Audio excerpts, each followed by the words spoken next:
Assalamualaikum warahmatullahi wabarakatuh dan selamat pagi. Di sini kami akan membawakan materi tentang konseptual budaya Madeline Leininger. Sebelum memasuki materi, kita harus mengetahui siapa sih Madeline Leininger itu? Nah, baik kita akan mendengarkan biografi tentang Madeline Leininger. Biografi Madeleine M. Leininger, lahir pada tanggal 13 Juli 1925, Sutton, Nebraska, Amerika. Ia meninggal pada 10 Agustus 2012, Omaha, Nebraska, Amerika. Kebangsaan Amerika, pendidikan di Universitas Washington. Karya yang diedit yaitu Transculture Nursing, Culture Care Diversity and Universality. Madeleine M. Leininger pada tahun 1925 sampai 2012 adalah seorang perawat dan antropologi Amerika, penulis yang disebut keperawatan transkultural. Lahir di Nebraska, ia menjadi perawat profesional pertama yang memperoleh gelar PhD dalam antropologi, menyatukan kedua disiplin ilmu dalam pekerjaannya. Prinsip-prinsip dasar teori Madeleine Leininger. Yang pertama, kultur. Apa yang dipelajari, disebarkan, dan nilai yang diwariskan, kepercayaan, norma, cara hidup dari kelompok tertentu yang mengarahkan anggotanya untuk berpikir, membuat keputusan, serta motif tindakan yang diambil. Yang kedua, culture care. Suatu pembelajaran yang bersifat objektif dan subjektif yang berkaitan dengan nilai yang diwariskan, kepercayaan, dan motif cara hidup yang membantu, memfasilitasi atau memampukan individu atau kelompok untuk mempertahankan kesejahteraannya, memperbaiki kondisi kesehatan, menangani penyakit, cacat atau kematian. Yang ketiga yaitu diversity. Keanekaragaman dan perbedaan persepsi budaya, pengetahuan, dan adat kesehatan, serta asuhan keperawatan. Yang keempat yaitu universality. Kesamaan dalam hal persepsi budaya, pengetahuan, praktik terkait konsep sehat dan asuhan keperawatan. Nah, setelah kita mengetahui tentang biografi, prinsip-prinsip dasar teori Madeline Leininger itu, kita akan mengetahui lebih lanjut lagi tentang penerapan teori Madeline Leininger dalam keperawatan. Nah, penerapan teori itu ada 4. Yang pertama riset, yang kedua edukasi, ketiga kolaborasi, 4 pemberi perawatan. Baik, kita akan mengetahui tentang poin yang pertama itu riset, di mana teori Leininger telah diuji cobakan menggunakan metode penelitian dalam berbagai budaya. Teori transkultural nursing ini merupakan satu-satunya teori yang membahas secara spesifik tentang pentingnya menggali budaya pasien untuk memenuhi kebutuhannya. Contohnya itu pasien diberi makan itu ikan. Nah, di mana pasien itu tidak menyentuh dan memakan ikan tersebut. Di sini perawat bisa menggali loh budaya pasien, apakah memang dia tidak makan ikan atau mungkin pasien tidak menyukai jenis ikan tersebut. Poin yang kedua, edukasi. Di Indonesia sendiri, sangat penting untuk menerapkan teori transkultural nursing dalam sistem pendidikannya. Karena kelak, saat para perawat berhadapan langsung dengan klien, mereka tidak hanya akan merawat klien yang mempunyai budaya yang sama dengan dirinya. Bahkan, mereka juga bisa saja menghadapi klien yang berasal dari luar negara Indonesia.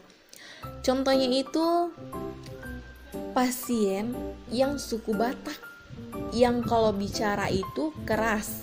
Nah, perawat yang sudah edukasi tentang transkultural nursing ini bisa memaklumi cara bicara pasien tersebut. Baik, poin yang ketiga, kolaborasi.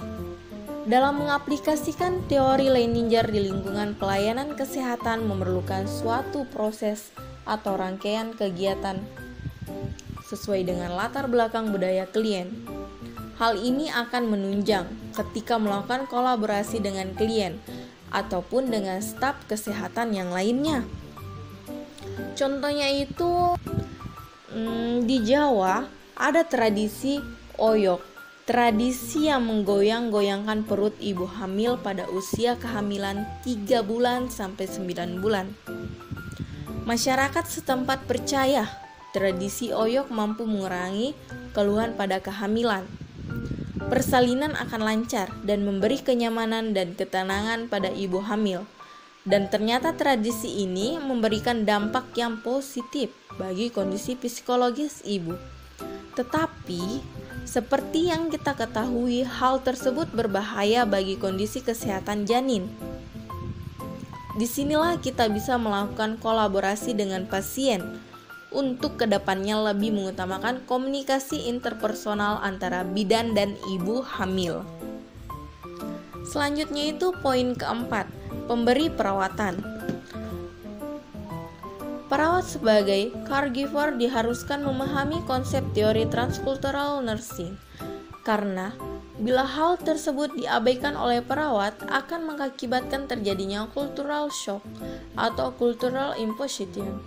Cultural shock akan dialami oleh klien pada suatu kondisi di mana perawat tidak mampu beradaptasi dengan perbedaan nilai budaya. Contohnya itu sama seperti contoh poin kedua, tetapi di sini perawatan yang orang Batak yang cara bicaranya itu keras. Misalkan klien merupakan orang yang tidak terbiasa dengan cara bicara yang keras. Di sini perawat harus memberikan perawatan dengan cara bicara yang agak lembut agar tidak terjadinya cultural shock terhadap klien. Baiklah, kita akan mengetahui kelebihan dan kekurangan teori transkultural dari Madeleine Leininger. Pertama, kelebihan dari teori ini yaitu teori ini bersifat komprehensif dan holistik yang dapat memberikan pengetahuan kepada perawat dalam pemberian asuhan dengan latar belakang budaya yang berbeda. Kedua, teori ini sangat berguna pada setiap kondisi perawatan untuk memaksimalkan pelaksanaan model-model teori lainnya seperti teori Oren, King, Freud, dan lain-lainnya. Yang ketiga, penggunaan teori ini dapat mengatasi hambatan faktor budaya yang akan berdampak terhadap pasien, staf keperawatan, dan terhadap rumah sakit. Yang keempat, penggunaan teori transkultural dapat membantu perawat untuk membuat keputusan yang kompeten dalam memberikan asuhan keperawatan. Dan yang kelima, teori ini banyak digunakan sebagai acuan dalam penelitian dan pengembangan praktek keperawatan. Lalu, teori ini punya dua kekurangan. Yang pertama, teori transkultural bersifat sangat luas sehingga tidak bisa berdiri sendiri dan hanya digunakan sebagai pendamping dari berbagai macam konseptual model lainnya.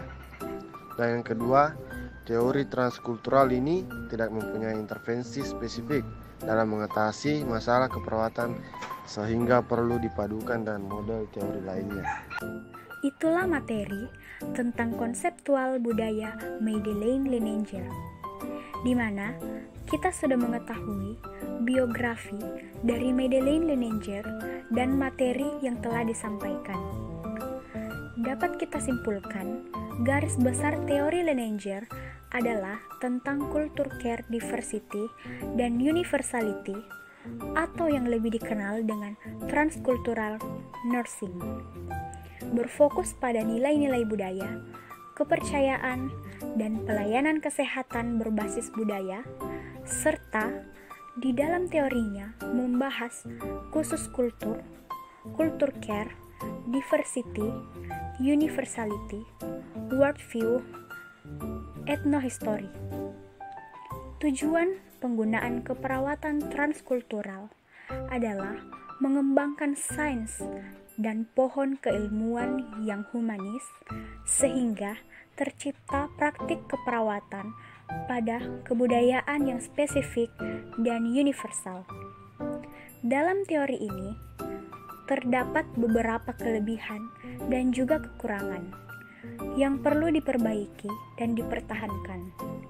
Selain itu, teori ini juga dapat diterapkan dalam berbagai bidang atau aspek, di antaranya bidang riset, edukasi, kolaborasi, pemberi keperawatan, manajemen, dan sehat sakit.